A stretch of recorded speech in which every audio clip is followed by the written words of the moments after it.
Vamos a comenzar en el nombre del Padre, y del Hijo, y del Espíritu Santo. Amén. Y una vez más les invito a que nos pongamos delante de la presencia de Dios, que le reconozcamos una vez más, hacemos un alto en nuestra vida, en este comienzo de semana, en esto que ha pasado en estos días en nuestra vida, que hagamos un alto eh, existencial y que nos pongamos delante de la presencia de Dios y que por un momento nos veamos como Dios nos ve. Y entremos en su presencia, en la presencia de ese Dios que nos ama profundamente, que es fiel, que cumple sus promesas, que camina con nosotros, que es capaz de entregar su propia vida para que tú y yo tengamos vida. Le damos gracias por tanto amor, por el amor impresionante y fiel que nos tiene. Le damos gracias por todas las cosas buenas que nos concede en nuestra vida y a través de esta. Y le damos gracias esta noche por la oportunidad de una vez más entrar en este misterio maravilloso de la revelación misma del Dios en el que creemos. Señor, abre nuestra mente y nuestro corazón una vez más para que podamos entenderte y entendiéndote podamos amarte más profundamente y seguirte, ser tus discípulos, caminar contigo, para luego anunciar a este mundo en tanta necesidad que tú eres Dios, que estás vivo y que da sentido a toda nuestra existencia. Bendito seas, Jesús, porque tú eres la plenitud de los tiempos. Tú eres la promesa esperada del Padre. En ti se resume absolutamente todo y en ti tiene plenitud absolutamente todo. Gracias por encarnarte, por hacerte como uno de nosotros. Gracias por tu amor infinito. Bendícenos esta noche, derrama tu Espíritu Santo sobre cada uno de nosotros. Ponemos delante de ti una vez más nuestras vidas tan complejas, a veces tan complicadas, con todas las cosas que estamos viviendo. Te ponemos las vidas de nuestros seres queridos, de aquellos que amamos más, y te ponemos la vida de toda persona, sobre todo de los que sufren de cualquier manera. Bendice nuestra noche. Bendice lo que vamos a compartir. Que sea para tu gloria y para salvación de nuestras almas y la de los nuestros. Todo esto lo pedimos por la intercesión de nuestra Madre María y en el nombre de Jesucristo, nuestro Rey, nuestro Salvador, nuestro Señor, que es Dios y vive y reina por los siglos de los siglos. Amén. En el nombre del Padre, y del Hijo, y del Espíritu Santo. Amén. Hoy vamos sobre nuestra última sesión, ¿no? De lo que comenzamos, esta introducción a la Sagrada Escritura, este repaso a través de la historia de la salvación, que lo que ha querido, lo que hemos tratado de hacer es tener como una visión global de todo cuanto abarca, al menos la historia. Otra vez en los libros, les soy honesto, nos hemos quedado cortos en cuanto a mensaje, en cuanto a estudio profundo, pero es necesario empezar aquí para después sobre esto que hemos construido o que hemos repasado, que tenemos como base, podamos profundizar más, de una manera más intencional, ¿no? Todo lo demás que viene después después de esto. Entonces, vamos a la última parte, ¿no? Recorrimos más o menos en historia como tal, en historia que nos narra la historia de Israel como unos 2000 años. Vamos sobre los últimos 100 años promedio, ¿no? Los últimos 100 años de esta historia. Eh, entonces, la vida de Jesús y la vida de la iglesia, del nuevo pueblo de Dios. Entonces, vamos sobre eso. Jesús, ¿no? Yo mencionaba la vez pasada, es la plenitud de los tiempos y la inaugura, es la plenitud de todo, ¿no? Entonces, vamos sobre Jesús. Yo les mencionaba y les presentaba también esto, ¿no? Les presentaba esto. No, acá tenemos más o menos algunos de los libros, no están todos acá, están los escritos por Pablo, lo que llamamos aquellos libros de la tradición paulina, lo vamos a estudiar con más calma. Por supuesto que acá nos falta el libro de los Hebreos, que no se le atribuye a nadie de manera concreta, no está en la tradición paulina, tiene una teología muy distinta, lo repasaremos cuando estudiemos este libro también. Y faltan las cartas católicas aquí en esta parte que están viendo. Faltan las cartas católicas, Santiago, ¿no?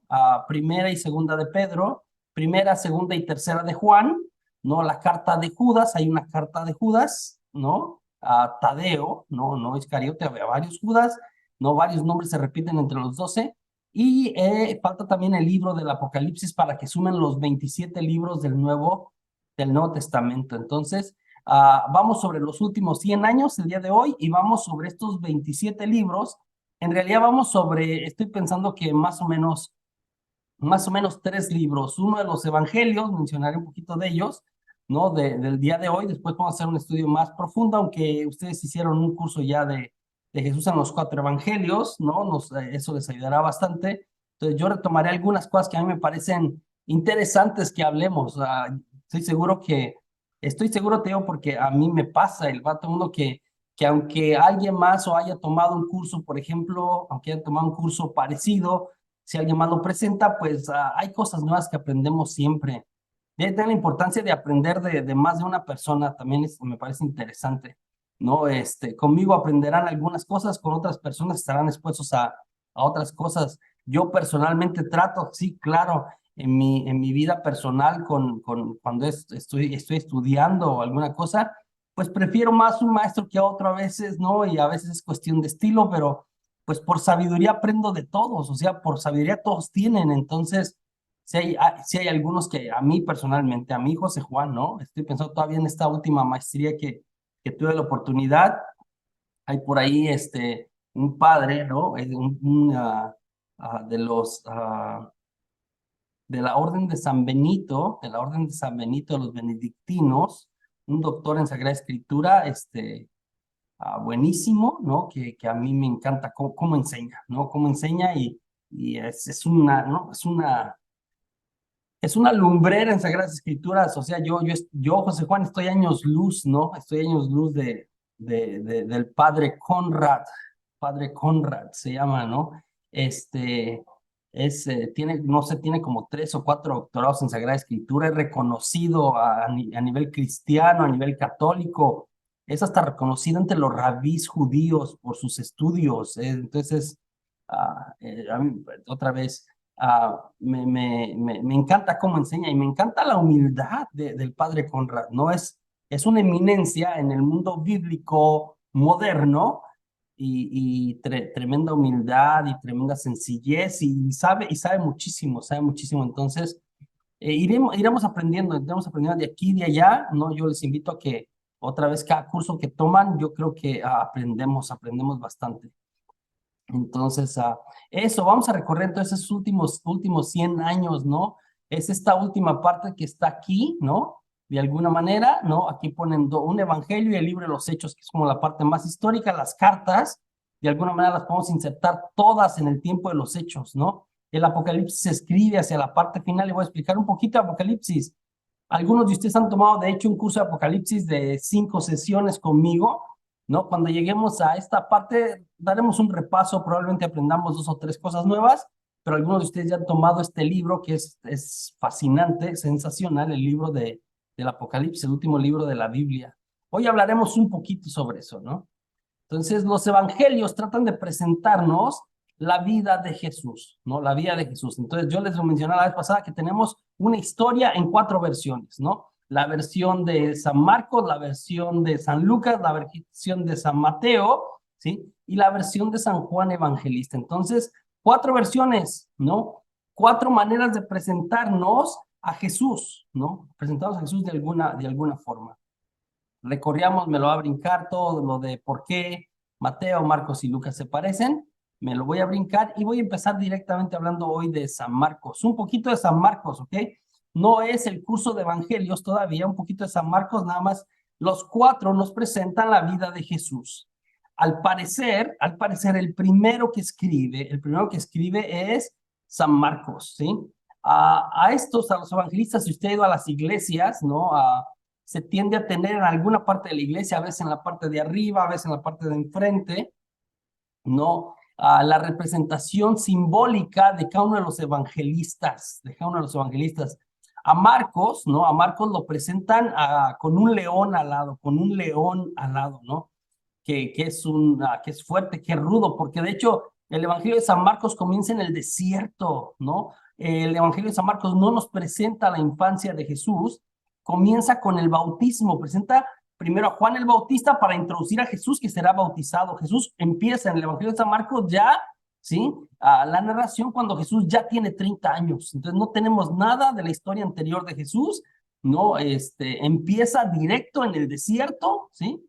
Entonces, este es el evangelio, según San Marcos, ¿no? Así se le fue poniendo, sobre todo cuando se presentó la Vulgata de San Jerónimo, según San Marcos. Respecto a quién escribió el evangelio otra vez, se le atribuye, yo he explicado esto con ustedes, ¿no? A Marcos. Marcos no estaba entre los 12, probablemente estaba entre los 72, ¿no?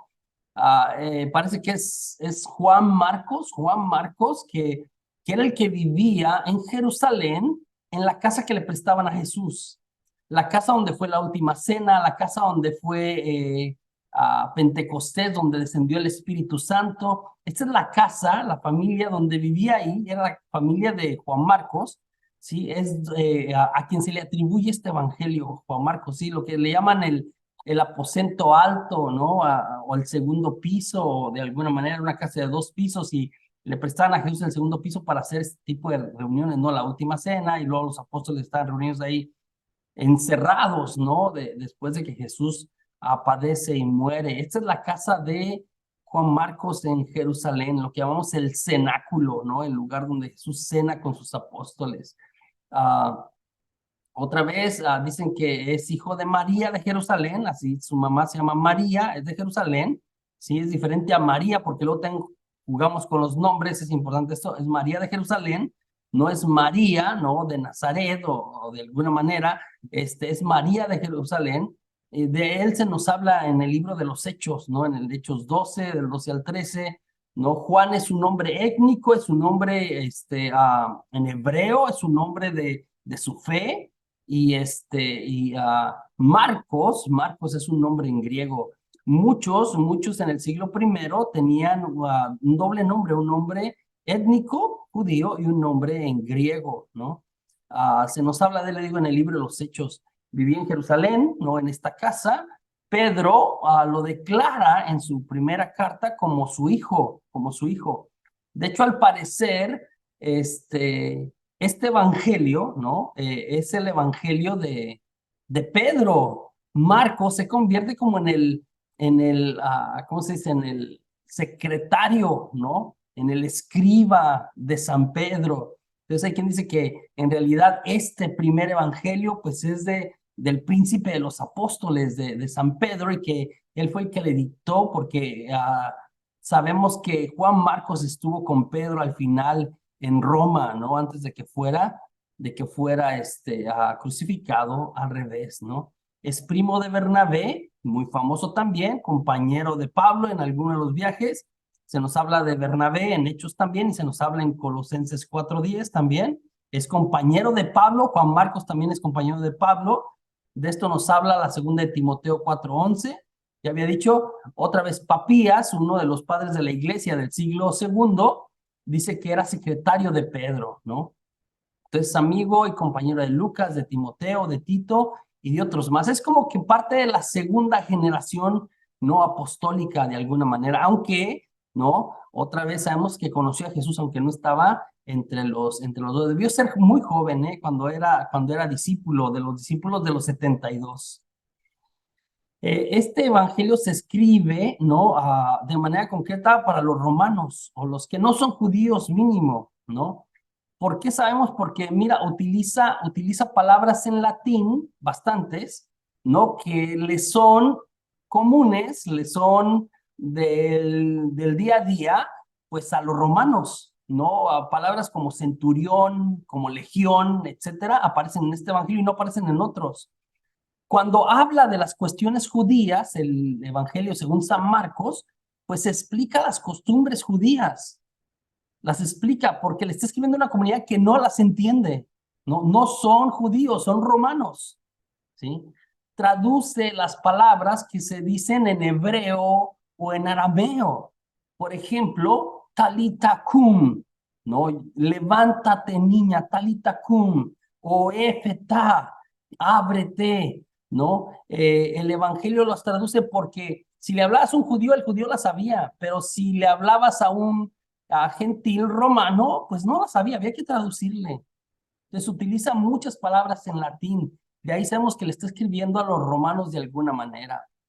Es el primer evangelio, se escribe entre el 63, 64 al 68, ¿no? Durante la persecución de Nerón en Roma, ¿no? Cuando Roma fue quemada por ahí y que el Nerón bien loco le echó la culpa a los cristianos y que al final se suicidó un tipo loco el Nerón, ¿no?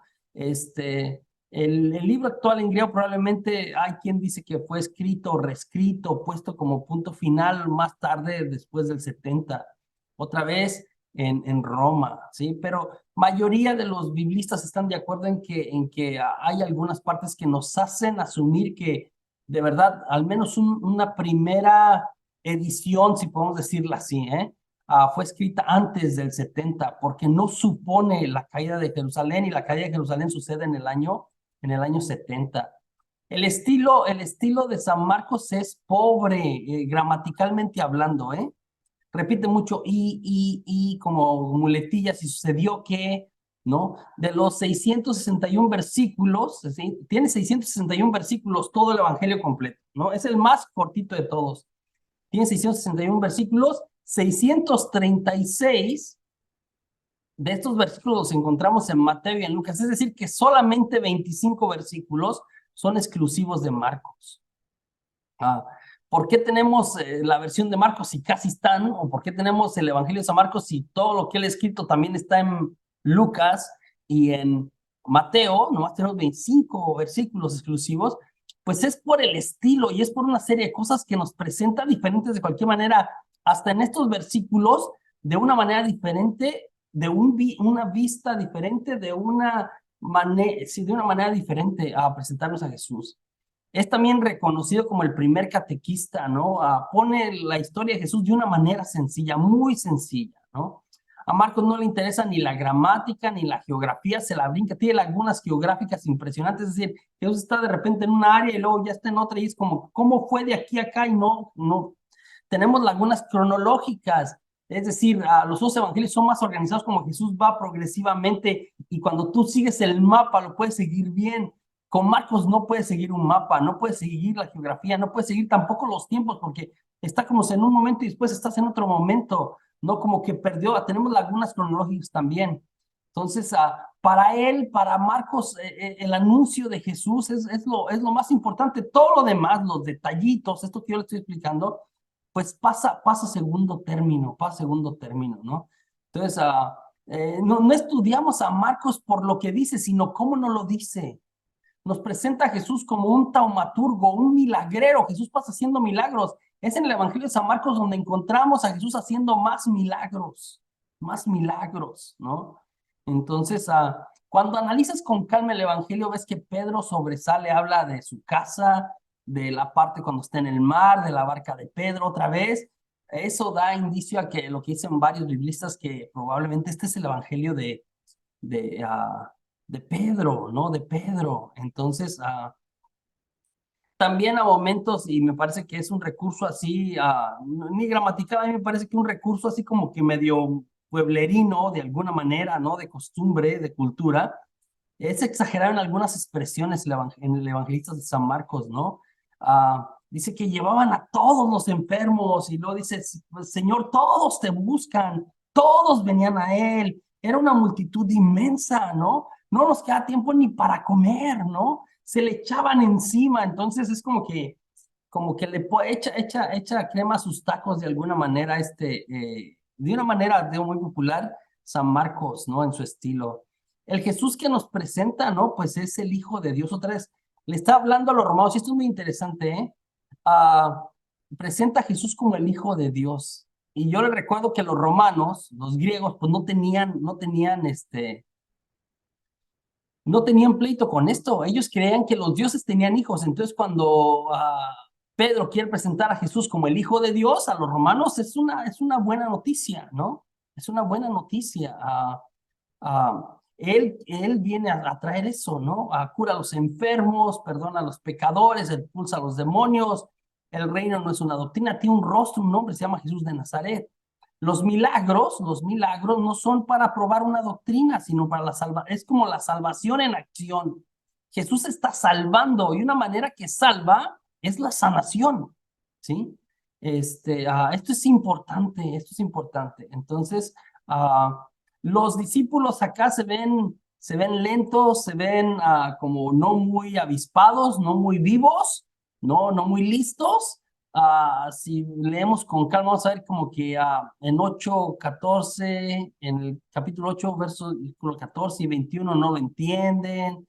En Getsemaní se quedan dormidos, Pedro lo niega y lo maldice, no creen después de la resurrección, son medios cabezas duras, ¿no? Entonces, tiene ciertas diferencias, ¿no? Tenemos en San Marcos, y lo vamos a estudiar con más calma, con más detalle estas cosas y a ver con más profundidad cuando lleguemos a hacer un estudio de los 4 evangelios como tal. Tiene algo que se llama, ¿no? En Cristología, el secreto mesiánico. San Marcos, la primera mitad de su evangelio, no quiere Jesús que sepan quién es. Como que intencionalmente prohíbe publicar sus milagros, divulgar su identidad, ¿sí? Otra es, ¿por qué? Porque no quiere fomentar falsas expectativas, ¿no? Tenemos otra vez lo que se llama el secreto mesiánico, ¿no? Para que no malentiendan la misma cruz al final, la misma cruz al final. Entonces, muy interesante eso en San Marcos. San Mateo, ¿no? San Mateo, voy a avanzar un poquito, es el Evangelio de San Mateo, está representado por un ángel o un hombre como con alas, ¿no? Con un libro en sus manos, porque el Evangelio comienza con una genealogía, ¿no? También a veces lo presentan como con un árbol genealógico al Evangelio de San Mateo, porque así empieza con unas toledot, una genealogía de los antepasados de Jesús, ¿no? Mateo, al que se le atribuye o al que se le dedica otra vez el Evangelio, parece ser que es Leví el publicano, el que llamó Jesús, que dejó su mesa de cobrador de impuestos y siguió a Jesús, el recolector de impuestos, el contador, ¿no? Él sí es uno de los 12, ¿no? Si es a quien se le dedica, estoy pensando otra vez, no sabemos si lo escribió o lo inspiró, sabemos que se le dedica a él, ¿no? Lo describen como un escriba. Cuando tú lees con calma este evangelio, entonces denotas, está escrito para los judíos y está escrito por alguien que conoce bien el Antiguo Testamento y que conoce bien las promesas. Es un escriba en ese sentido. Utiliza los métodos antiguos de interpretar la ley antigua, la Torá, ¿sí? Conoce los métodos de interpretación antiguos, de entender lo que Dios ya había dicho, ¿no? También le llaman el Evangelio Eclesial, habla muchísimo de la comunidad. Este domingo escucharon, ¿no? Yo compartí en el videito que grabamos cada semana, ¿no? Lo de la corrección fraterna, cómo cuando vivo en comunidad y no estoy de acuerdo con alguien, o alguien hizo alguna cosa que me parece que está mal para él y mal para la comunidad, ¿cómo me acerco? Se le llama el Evangelio Eclesial al de San Mateo. Habla bastante de la iglesia. Casi todo el capítulo 17, 18 hasta el 22, me parece, habla mucho de la iglesia como tal, ¿no? de la comunidad, del reino de los cielos. También es un evangelio muy ético, muy moral. Y en la parte final del evangelio tiene un dejo muy escatológico del final de los tiempos. Hablaremos con calma cuando lo analicemos este evangelio, ¿no? Entonces lo escribió un, ¿cuál de ellos crees que es el más radical entre escribir el mensaje de Jesús y señalar que esa palabra debemos vivirla en nuestros días? Va, Rubén, lo contesto al final, ¿va? Lo contesto al final, pero es buena pregunta. Buena pregunta. Déjame ir sobre los cuatro. Déjame ir sobre los cuatro y puedo dar mi opinión medio personal al respecto, ¿va? Este, Entonces, estaba diciendo, es un judío, no es hijo del pueblo elegido, es versado en las escrituras, lo vemos cuando lees el Evangelio de Mateo, sabes que es alguien que conoce las escrituras, ¿no? Usa 16 veces en el Evangelio para que se cumpliera la escritura, ¿no? Cita 41 veces el Antiguo Testamento, literalmente, pasajes de Isaías, de Jeremías, de alguno de los profetas, bastante, ¿sí? Este Evangelio une los dos testamentos, es el que le da continuidad.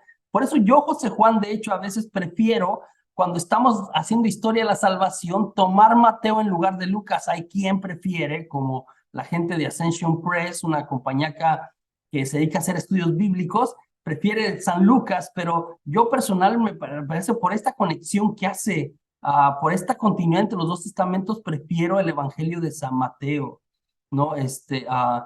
Le interesan mucho los números, otra vez hay quien piensa otra vez porque era bueno con los números, ¿no? Y su significado. Su evangelio se puede dividir en 7 partes, ¿no? El Padre Nuestro tiene 7 peticiones, nos invita a perdonar 70 veces 7. Habla que a este hombre le sacaron 7 espíritus, Jesús multiplica 7 panes en el 15:34, ¿no? Habla de 7 hermanos en el 22:25, da 7 maldiciones contra los escribas y los fariseos en el capítulo 23. Es muy ordenado y esquemático este evangelio, ¿no? Ya había mencionado, es eclesial, es la iglesia porque Pedro es el primero de los 12, es piedra. Entonces habla de los elementos de la buena comunidad en el capítulo 18, ya mencionó yo eso, ¿no? La coinonía, la comunidad, la convivencia, ¿no? Nos presenta, es un evangelio que nos presenta a Jesús como el nuevo Moisés, el nuevo Rabí, el maestro que enseña. Tenemos en el capítulo 5 el sermón de la montaña, ¿no? Habla que la iglesia sobrevivirá a pesar de las pruebas, de las dificultades, y es una comunidad portadora del evangelio. Otra vez está dirigida, ¿sí?, a judíos convertidos al cristianismo. Entonces, utiliza expresiones, costumbres y doctrinas conocidas por ellos. No las explica, a diferencia de Marcos, ¿sí? Nos presenta a Jesús como el Mesías, como el Cordero Pascual, ¿no? Que estas fiestas son muy importantes para los judíos. Frecuentes citas del Antiguo Testamento, ya mencioné 41 mínimo, ¿no? Entonces, es dirigido a un grupo de personas que conocían bien las Sagradas Escrituras, y es escrito por alguien que las conocía también muy bien, ¿no? Um, por mucho tiempo, ¿no? Ahora en nuestros días cada vez menos esta teoría se ha como que disuelto, o ya no es tan relevante, o se han descubierto cosas nuevas. Se llegó a pensar que hubo una versión más antigua de este mismo evangelio en arameo, probablemente escrita antes del año 50. Otra vez esto cada vez está más diluido, ¿no? El que tenemos es el de, que fue escrito en griego, probablemente en el año 70, 75, 80, 85, por ahí, ¿no? En la parte de Palestina y Siria fue escrito, ¿no? Nos presenta a Jesús como el Mesías. Otra vez, esto es muy importante para los judíos. Él es el Mesías, es el evangelio del reino de los cielos. Utiliza esta expresión también muchísimas veces. El evangelio, de hecho, comienza, mira, es muy interesante. El que lo escribe comienza el evangelio de Jesús, hijo de Abraham, hijo de David, ¿no? Empieza dando nombres muy importantes para los judíos, ¿no? Es hijo de Dios, hijo de María, hijo del carpintero. Entonces, nos presenta a Jesús, ¿no? Habla de la misión que le da a los discípulos de él, ¿no? De atar y desatar. De eso también estaremos hablando en las siguientes semanas o esta semana, de hecho, ya habló un poquito el evangelio de eso, ¿no? Habla de un nuevo Israel. Jesús ya había mencionado, es presentado como un nuevo Moisés que presenta una nueva ley en el Sermón de la Montaña. Es un juez poderoso, universal, es el siervo de Yahvé que nos habla en el 8:7, que habla de todo el capítulo 53, 54 de Isaías, que es muy importante para los judíos, ¿no? Se dirigen a él como maestro, como rabí. El evangelio lo podemos dividir en 5 discursos, como 5 libros hay en la Torá, 5 discursos, o como Moisés da 5 discursos en el libro del Deuteronomio. Entonces, es alguien que conoce la escritura muy bien, ¿no? Muy bien. San Lucas, el símbolo de San Lucas es un toro con alas, ¿no? Porque comienza con la cuestión del templo, el nacimiento de Juan el Bautista, pero con el templo, con los sacrificios, ¿no? Con el anuncio del ángel a Zacarías, que es sacerdote, y que era el sacerdote que se encargaba, ¿no? Había varios niveles en los sacerdotes, ¿no? Entonces había unos que se encargaban de los sacrificios. Zacarías, ¿no? Pertenecía a este tipo de sacerdotes, ofrecía sacrificios en el templo. Generalmente se ofrecían toros, ¿no? Otra vez dependiendo también de qué se ofrecía, para qué se ofrecía y también de los recursos de quién los ofrecía. Se cree, este es el evangelio más elegante en cuanto a lo escrito, ¿no? Se cree que lo escribió alguien que se describe así como un médico, ¿no? Probablemente no es judío, es un gentil, ¿no? Que se convierte al cristianismo después de la muerte de San Esteban. Lucas no estuvo entre los 12, ¿no? Al que se le dedica. Lucas es discípulo de San Pablo, lo acompaña en algunos viajes de San Pablo, en sus viajes misioneros. Entonces es fiel compañero de Pablo, ¿no? O es un judío, no palestinense, un judío que vive por ahí lejos en el imperio donde hay como más cultura, ¿no? Greco-romana, ¿no? Greco-romana.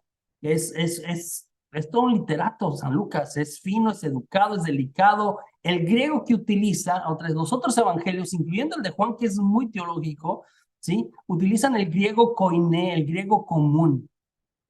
Lucas utiliza el griego clásico, ¿sí? En sus escrituras, el griego clásico. Entonces, muy interesante el griego clásico, muy elaborado, ¿no? Pone atención al papel de las mujeres, este evangelio de manera particular de Isabel, de Ana, de la viuda de Naín, de la pecadora que perdona, de las mujeres que acompañan a Jesús, de Marta y de María, de la mujer encorvada, de la mujer de la moneda perdida, de la viuda inoportuna, de las mujeres de Jerusalén, de las mujeres en el sepulcro. Realza, este es el evangelio de las mujeres, el evangelio de San Lucas, ¿no? Es el evangelio del Espíritu Santo, porque desde que inicia empieza a hablar de que María queda llena del Espíritu Santo. Jesús es llevado al desierto por el Espíritu actúa en Jesús. Él dice, no, en el capítulo 4, el Espíritu del Señor está sobre mí y me ha enviado, ¿no? Para anunciar la buena nueva a los pobres, ¿no? Entonces, eso es interesante. Termino aquí, vengo sobre las preguntas sobre los evangelios, ¿va? Les prometo algunas que me hicieron comentarios ahí, los comento ahorita que termine. Entonces, muy interesante el evangelio de San Lucas y es la primera parte de una obra completa, ¿no? Entonces, el primer evangelio no está completo porque el libro de los Hechos le completa, son 2 partes de una historia continuada de alguna manera, el evangelio de San Lucas. Está dirigido, ¿no? A una persona particular, Teófilo, eso habla Teófilo, ¿no? Que Teófilo otra vez en griego es Teos, Dios, filo, amigo, ¿no? Entonces, al amigo de Dios, hay quien dice que 2 versiones sobre esto. Teófilo podía ser un griego, o una persona muy rica que pagó para que escribieran este evangelio, ¿sí? Otra vez, para escribir en ese tiempo y conseguir todo el pergamino, traerlo de Pérgamo, no comprarlo, poner gente que lo escriba. Mira, hasta el día de hoy yo les digo que tenemos una sinagoga enfrente de nuestra iglesia, ¿no? Que son amigos nuestros, y hemos ido, y la Torá de ellos, la Torá, ¿no? Como la van escribiendo, para escribir los primeros 5 libros de la Biblia que se proclama en una sinagoga, pues se tardan como 2 años y tiene que trabajar diferentes personas y lo van cosiendo, ¿sabes? Lo van cosiendo por si se va mal, pues nada más cortas lo cosido y ahí injertas. Pero es todo un arte, pero en ese tiempo, otra vez, escribir la Torá, los primeros 5 libros, ¿no? Escribir un libro como tal, pues era muy caro, ¿no? Algunos lo podían pagar, entonces, algunos dicen que Teófilo puede ser el que pagó esta obra, pero muchos biblistas también apuntan que Teófilo en realidad es cualquier persona, eres tú, soy yo, cualquiera que quiera ser amigo de Dios de alguna manera, representa a todos los amigos de Dios, ¿no? Es dirigido a los gentiles o judíos en la diáspora, los regados por todo el imperio, ¿no? En varios lugares. Con el Evangelio de Marcos se explica y aclara costumbres judías porque no está dirigiéndoselo a judíos o a judíos que están como muy alejados, a lo mejor que no han vivido su judaísmo de manera profunda. Entonces, Lucas omite los temas que hablan de que la salvación es exclusiva de los judíos, porque él va a hablar que la salvación ha venido para todos, que la salvación es universal. Es un tema de Lucas. Cuando se escribió otra vez el 75, 80, 85, no hay uniformidad en esto, como en los demás tampoco, pero más o menos por ahí va. En la región de acá, ya en Grecia, ¿no? O en Roma, ¿no? Es donde se cree que se escribió. Es el más perfecto de los tres sinópticos, ¿no? Su estilo y la lengua es el más perfecto de todos. Es el griego juánico clásico, no el coineo común, el griego juánico clásico de alguna manera, ¿no? El estilo es el de un historiador bien fundamentado, o sea, como que fui, investigué y esto que te explico está bien fundamentado. Utiliza, cuando ya lo analizas con más calma, lo haremos nosotros de alguna manera, el método de la eliminación, resalta el papel de los extranjeros, ¿no? El samaritano es el que es el bueno, no el sacerdote, no el judío, no el maestro, esos pasan de largo. El evangelio de la salvación universal es este, ¿no? El evangelio del Espíritu Santo, el evangelio de la misericordia, el capítulo 15 de Lucas es fenomenal, solamente está en Lucas, ¿no? La dracma perdida, ¿no? El hijo pródigo, solamente está en Lucas. Ya he mencionado yo, también es el evangelio de las mujeres. Voy con Juan y regreso con las preguntas de ustedes. Regreso con las preguntas. Juan es representado con un águila. Aquí no se alcanza a ver la águila, por aquí salió medio borrosa. Con un águila porque es muy elevado teológicamente hablando, su lenguaje, su teología. Otra vez, el griego es koiné, pero su teología es impresionante. Se le dedica a Juan, el hijo de Zebedeo, ¿no? Del que nos habla Mateo 21, el hijo de Zebedeo y de Salomé, ¿no? En Marcos 15:40 nos habla de su mamá. Entonces, su papá es Zebedeo y su mamá es Salomé, que también están siempre ahí. Fue discípulo de Juan el Bautista, de ahí, de con Juan se vino con Jesús, porque Juan de alguna manera los encamina, ¿no? Es parte del grupo de los 12, es Juan. Este es el discípulo más cercano a Jesús, es el discípulo amado, ¿no? Es impresionante, es el que está más cerquita de Jesús, el que más entendió, el más fiel, el más jovencito también probablemente, pero el que de verdad estuvo fiel hasta el final, y él escribe este evangelio probablemente hacia finales del siglo primero, ¿no? Entonces, escritos para los judíos, para los cristianos no judíos de una generación más tarde, de segunda generación por seguro, ¿eh? Segunda generación cristiana, estamos hablando del año 70 en adelante, probablemente finales de siglo, hasta principios del siglo segundo probablemente. Explica términos y costumbres de los judíos como rabí, mesías, kefas, ¿no? Este tipo de cosas. Su evangelio responde a un sinnúmero de herejías que surgieron al final del siglo primero, como el docetismo, como el gnosticismo, otras, ¿no? Que las estudiaremos con calma cuando estudiemos el evangelio como tal. Su escritura refleja mucha madurez y una profunda, sí, y una profundidad en comparación con los otros tres evangelios, ¿no? Probablemente escrito en Éfeso, donde Juan fue obispo entre los años 90 y 100 después de Cristo, o más tarde, ¿no? Escrito por Juan o completado, recortado por los discípulos, ¿no? La escuela juánica, ¿no? En griego koiné. Tiene algo que no tienen los demás, que son los diálogos personales. Es muy particular en mucho, ¿no? El diálogo con la samaritana está en Juan, el diálogo con el diálogo con el joven rico, ¿no? El diálogo con, ¿cómo se llama? Otra vez Simeón y Ana, y luego el diálogo también tiene con, se me va en Juan 3, ay, se me fue, ahorita si recuerdo lo digo. Hace cambios a los discursos, entonces brinca a la dimensión espiritual, habla de destruir el templo de una manera simbólica, otra vez es un estilo muy teológico, muy simbólico, ¿no? Utiliza bastante la metáfora, el dualismo, el doble sentido, la ironía, ¿no? Cuando le dice a la samaritana como que ve a traer a tu marido y como que no tengo marido y ahí utiliza como la ironía como, claro que no tienes marido, has tenido 5, ¿no? Ahí utiliza la ironía, estoy pensando en cuando se dirige a Nicodemo, es el que estaba buscando el nombre cerdo de Nicodemo, y le dice así como que, ¿cómo puede un hombre entrar al vientre? Es como que, ¿cómo va a entrar al vientre? No entiendes nada, Nicodemo, y eres un gran maestro y no entiendes nada. La ironía de alguna manera, ¿no? Otra vez, el doble sentido, una cosa que significa una cosa, pero tiene, es el templo, que significa el templo como tal, pero significa también su propio cuerpo, ¿no? Utiliza mucho los dualismos como luz y oscuridad, noche y día, ¿no? El bien y el mal, utiliza bastante esto, ¿no? El Evangelio de San Juan. Su cristología nos quiere presentar a un Jesús que es Dios y que es hombre, ¿sí? Que se quiere revelar y que exige de nosotros una respuesta de fe, ¿no? Es decir, si crees y a Jesús le crees o no le crees, nomás hay de 2 aguas en el Evangelio de San Juan y es muy radical en esto. No nos habla de la vida en Cristo, en el pasaje de la vida verdadera, estar unidos a Él. Habla que Jesús es el verbo, la palabra, el verbo encarnado, ¿no? Lo que ha dicho va contra el docetismo y el gnosticismo, hablar de esto con más calma, ¿no? Nos presenta a Jesús como el logos, como el verbo, la palabra, que también veremos sus bondades y sus limitaciones cuando lo presenta así. 7 veces en el Evangelio de San Juan a Jesús dice yo soy, ¿no? En el Evangelio de San Juan a Jesús no lo matan, Él da la vida, no lo crucifican, Él se ofrece. La cruz no es el lugar de suplicio, la cruz es trono, es donde vence de alguna manera, ¿no? Entonces es muy interesante, es una teología distinta, muy interesante.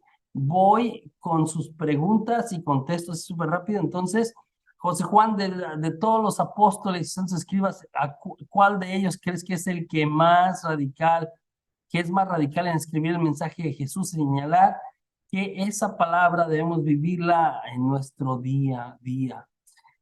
Híjola, no tengo, si tengo un evangelista o alguien que escribió, ¿no? Alguno de los evangelios, pero me inclino más por la cuestión de la teología, es San Juan, ¿verdad? Es muy profunda, es muy interesante, pero quiero decir que me gusta San Marcos y es como que los dos opuestos también, ¿eh? Es como que lo sencillo y lo más elaborado, pero lo sencillo también que es muy importante, pero sí, no es fácil, no es fácil como decir, y otra vez, y quiero que entiendan esto. Yo una vez estaba platicando con alguien, es como que, yo puede ser cualquier objeto, ¿no? Voy a agarrar aquí este cirio, ¿no? Pero puede ser cualquier objeto, es como que yo estoy viendo este cirio, ¿no? Ustedes lo están viendo por la cámara, por la parte de atrás, ¿no? El cirio ya gastado, este es uno de los cirios más viejos que tenía por aquí, pero yo estoy viendo el cirio y entonces yo describo el cirio por lo que veo en esta parte. Yo no estoy viendo esta parte que es la que están viendo ustedes, ¿no? Entonces, quiero que entiendan que cada versión hace como que una parte de la vida de Jesús, algo que voy a decir que les impresionó a ellos, pero también que era importante y relevante,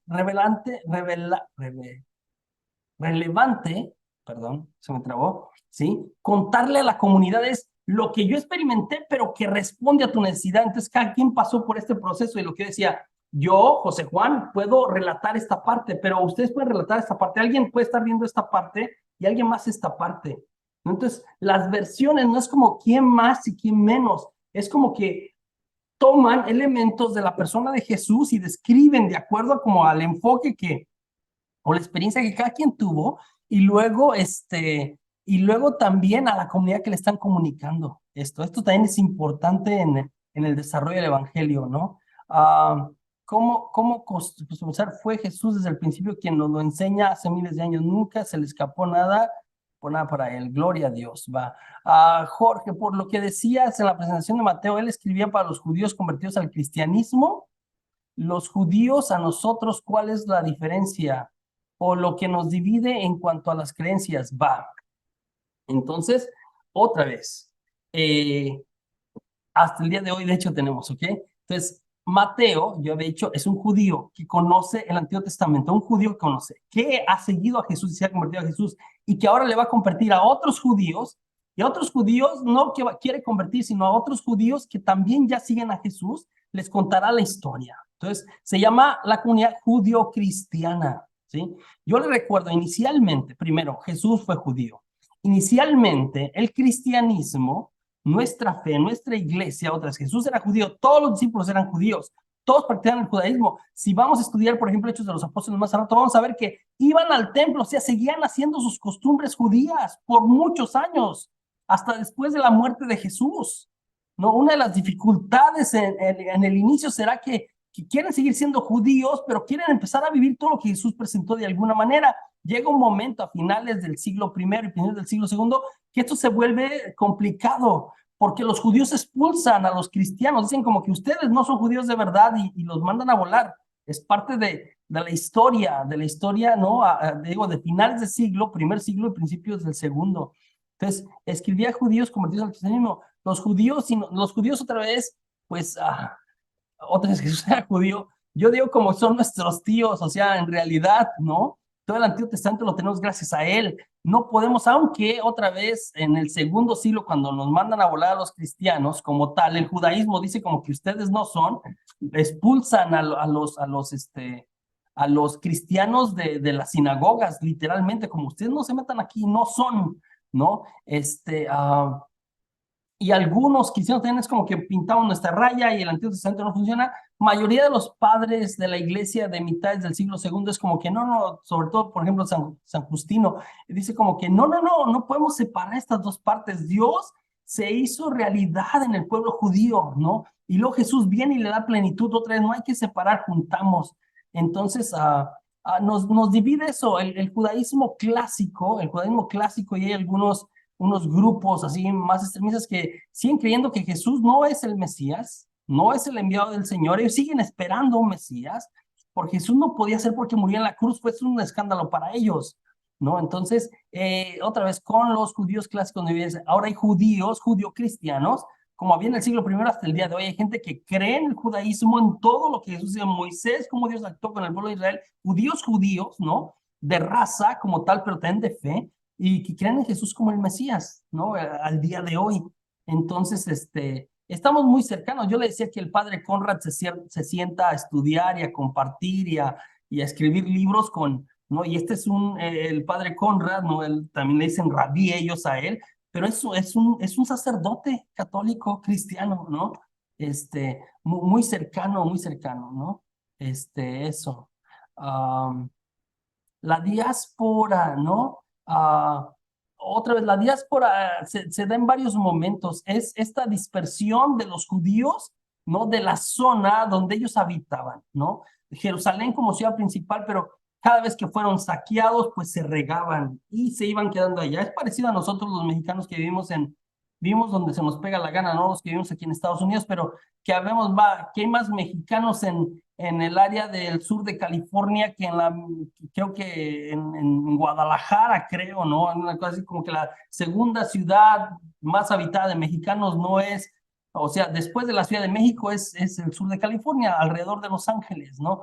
Otra vez, los judíos en la diáspora, nosotros los judíos están por todo el mundo, Alemania, España, Ciudad de México, ¿no? Nueva York, ¿no? En todo el mundo, ¿no? Entonces ha habido momentos de diáspora, en diferentes etapas, cada vez que les iba mal y se iban regando, ¿no? Hay varios momentos en la historia de ellos, hasta el día de hoy, ¿no? Otra vez con lo que sucedió en Alemania, ¿no? Está una concentración muy grande en esta parte de Europa Central y después se regaron por muchos lugares, ¿no?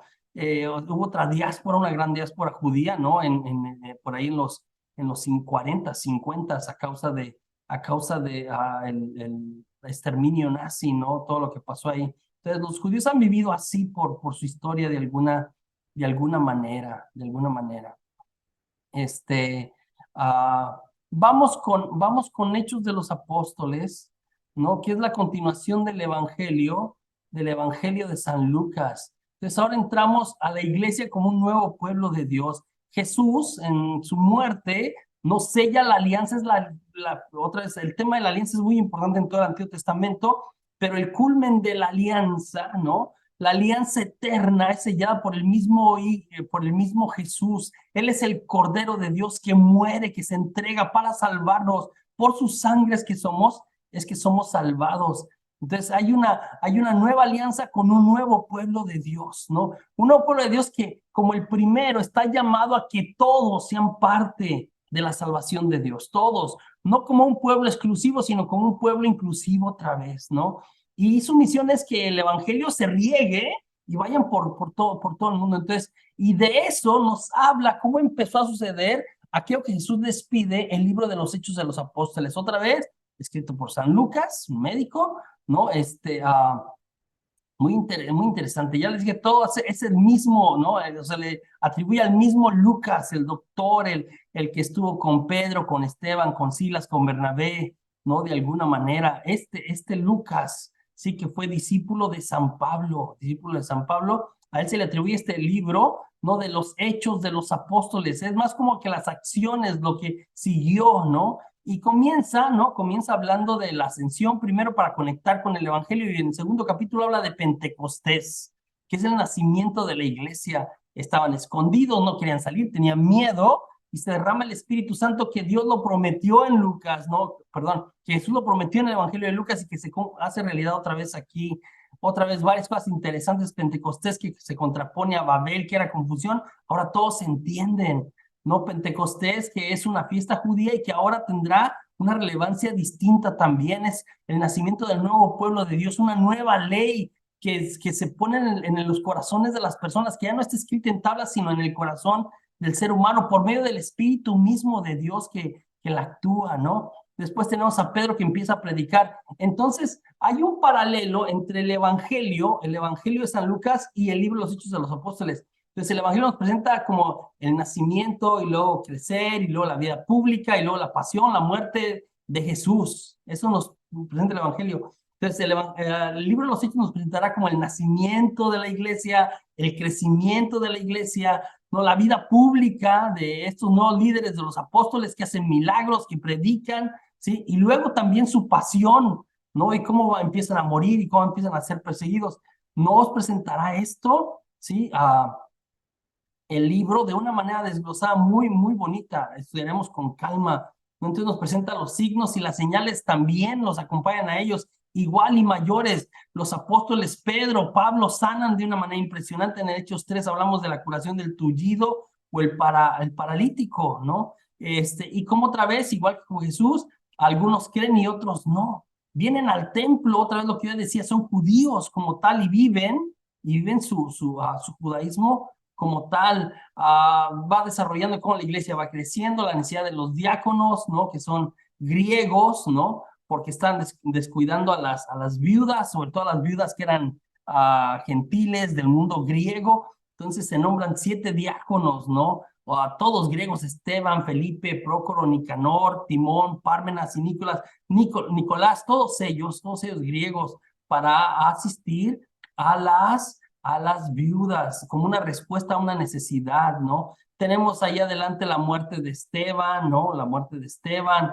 Estoy pensando los judíos que salen perdón, los cristianos que salen a predicar, ¿no? La historia de Esteban, la historia de su martirio, Felipe y el eunuco en el capítulo 8, que se empieza a extender de alguna manera lo que Jesús les pidió, ¿no? En el capítulo 9 tenemos la conversión de San Pablo. Entonces, del capítulo 1 al capítulo 8 habla de los 12 y del 9 en adelante, pues robará cámara como tal San Pablo, ¿no? Que es el apóstol de los gentiles, pero yo creo otra vez que es el evangelizador más grande de todos los tiempos, ¿no?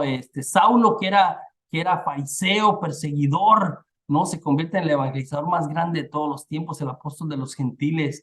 Entonces es de familia judía, pero nacido en Tarso de Sicilia, en lo que ahora me parece como la parte sur de Turquía o norte de Siria, por ahí, ¿no? Que era provincia romana, entonces era ciudadano romano, ¿no? Entonces nos narra en el capítulo 9 la conversión. Después Pablo la repetirá o les contará en el capítulo 22 otra vez cómo fue su conversión. En el 26 lo volverá a contar y como que le va agregando. Es muy interesante cuando nos detenemos y estudiamos los detalles, ¿no? Repasaremos qué hace. Tú habla en el 12 también, 11 y 12 vuelve a retomar algo de Pedro, un pasaje muy interesante de la conversión de Cornelio y cómo Dios les habla a los dos en parte distinta, ¿no? Entonces, muy interesante, una visión a Pedro, una visión a Cornelio, ¿no? Al encarcelamiento de Pedro y la liberación milagrosa, cosas muy interesantes de lo que están haciendo los apóstoles. En adelante después nos presentará los viajes misioneros de San Pablo, ¿no? El primer viaje misionero, ¿no? Otra vez sale de aquí de Antioquía. Esto es lo que hoy es Turquía. Si ven, por aquí está Estambul, esto es Turquía, por aquí está Siria, la actual Siria, pero esta parte de Galacia, que es toda una zona, que es la primera parte donde viene San Pablo, es lo que ahora está en Turquía de alguna manera, ¿no? Pergue, Debre, Iconio, Listra, Antioquía, todas esas, ¿no? Hay una Antioquía, son dos Antioquías diferentes aquí, dos ciudades diferentes, ¿no? Acá está Éfeso, que es donde estuvo Juan, que también lo cubren en los siguientes viajes. Entonces, habla del primer viaje misionero de San Pablo, es como el Evangelio. Aquí vamos a ver en la última parte con los viajes misioneros de San Pablo, cómo el Evangelio se va abriendo camino y va avanzando, ¿no? En el capítulo 15 vamos a encontrar el Concilio de Jerusalén. Muchos judíos se están convirtiendo, perdón, muchos gentiles se están convirtiendo al cristianismo. Y ahora la pregunta es, ¿los que se están convirtiendo tienen que cumplir también la ley? ¿O ya nomás con creer en Jesús y bautizarse la hacen? Se crea una controversia que hay que discutirse, ¿no? En el capítulo 15 de Hechos de los Apóstoles, y es lo que genera lo que se llama el Concilio de Jerusalén. Pablo viene a Jerusalén con Santiago, con Pedro, a que se pongan de acuerdo como, ¿qué vamos a hacer?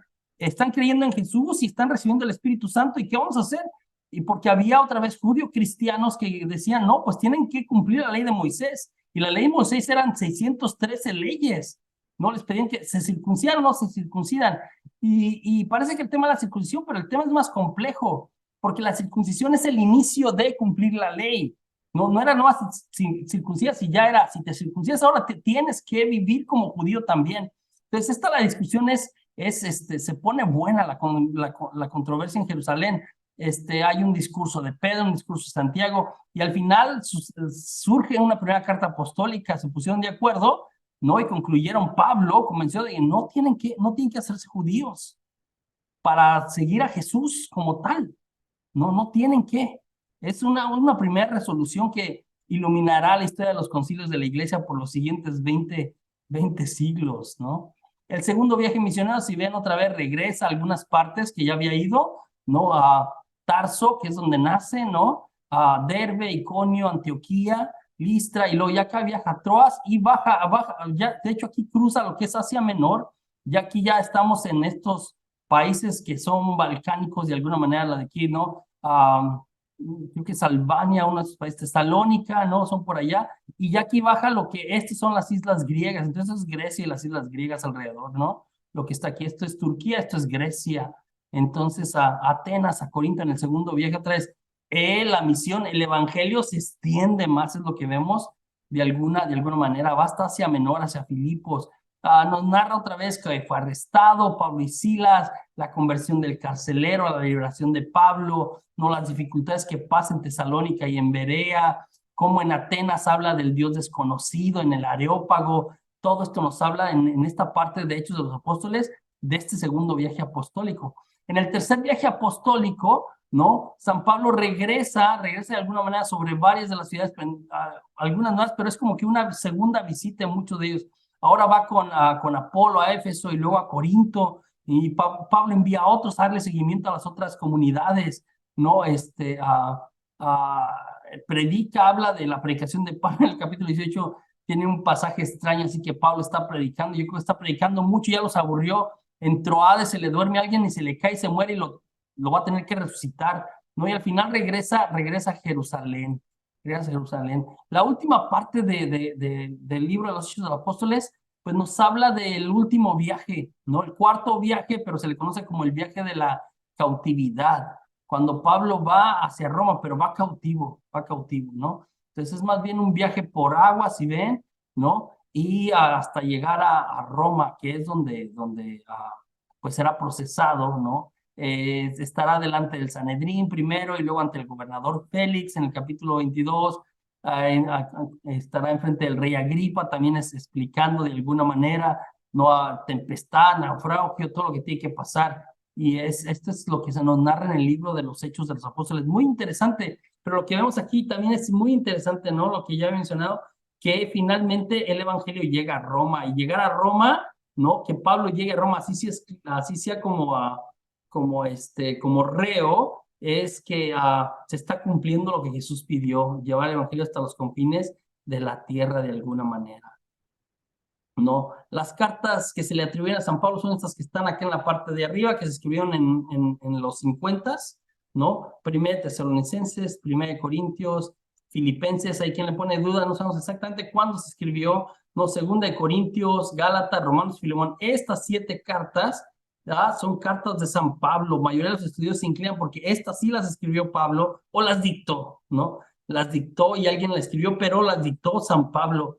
Después estas cartas se le llaman cartas paulinas porque si usted ve a Segunda Tesalonicenses, hay quien la ubica en 51, 52, pero muchos lo ubican ya en el 80 o 70, ya Pablo había muerto. Pablo murió por el año 64, 67, ¿no? Efesios escribió alrededor del 90, Colosenses entre el 70 y el 80, Primera de Timoteo en el 90, Segunda de Timoteo en el 90 o en el 100 o más, Tito entre el 90 y el 100. Pablo estaba muerto, pero muchos de los temas se parecen a las cartas de San Pablo. Entonces, por eso, por mucho tiempo se decía que estas cartas eran, hasta el día de hoy, cuando usted lee, ¿no? Dice, de la segunda carta de San Pablo a los tesalonicenses. En la liturgia, los domingos, en la iglesia, seguimos diciendo de esa manera, ¿no? Seguimos dirigiéndonos de esa manera. Entonces, después viene, otra vez yo he dicho, el Hebreos, que por muchos siglos se le atribuyó también a Pablo, pero hoy sabemos que está separada de alguna manera, ¿no? Luego tenemos las cartas católicas, ¿no? Son muy cortitas, pero son muy ricas teológicamente hablando, ¿no? 7 epístolas, por no señalar varias de ellas a un destinatario especial, entonces no van a un destinatario, por eso se le llama católicas, como que para todos. San Jerónimo dijo que son tan ricas en misterios como concisas, pero tan breves en palabras como largas en sentencias. Yo estudié esto con el padre Conrad, me pareció maravilloso. Es un tesoro, son cartas bien pequeñitas, pero con enseñanzas muy profundas, ¿no? Muy profundas, muy interesantes las cartas católicas. Y finalmente tenemos el libro del Apocalipsis. El libro del Apocalipsis es el último libro, ¿no? Que otra vez Apocalipsis viene, la palabra está en griego, ¿no? De hecho, la palabra en español es revelación. Usted ha visto que, de hecho, los hermanos separados, algunos grupos de los hermanos separados, al libro le llaman el libro de la revelación. Pues esta es la traducción del término Apocalipsis, ¿no? Apocalipsis quiere decir quitar el velo, abrir la tapa, descubrirse, ¿sí? No es una carta el Apocalipsis, es más bien un libro de una lectura litúrgica. Es impresionante, no es un libro para dar miedo, es un libro para dar esperanza, todo lo contrario, es maravilloso, sobre todo en tiempo de persecución, ¿sí? Se le atribuye a Juan, ¿no? De alguna manera, pero no sabemos si es Juan el discípulo, alguno de sus discípulos que también se llamaba Juan de alguna manera de la comunidad juánica. Se escribió en los 90s o hay quien incluso en nuestros días lo empuja hasta el 100, 105, 110 algunos ya.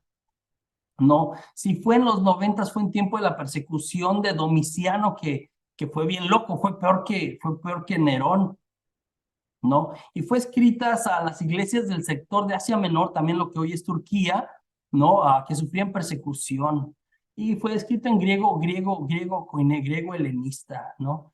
Entonces tenemos en este libro lo que se llama la literatura apocalíptica, ¿no? Que ya aparece en el Antiguo Testamento, ¿no? En Ezequiel, en Daniel, ¿no? El libro de Enoc, que no es un libro que está en nuestra Biblia, pero que también se estudia bastante de los apócrifos, ¿no? El libro de Esdras, el de Baruch, otra vez algunos libros apócrifos que también tienen mucho esto de literatura apocalíptica. De los canónicos, pues Daniel ya había mencionado, Ezequiel, ¿no? Que encontraron estos libros en el Mar Muerto, ¿no? Entonces habla mucho en este libro de la universalidad, del dualismo cósmico, de esta batalla entre el bien y el mal. Los seres celestes colapsan, chocan, se caen, ¿no?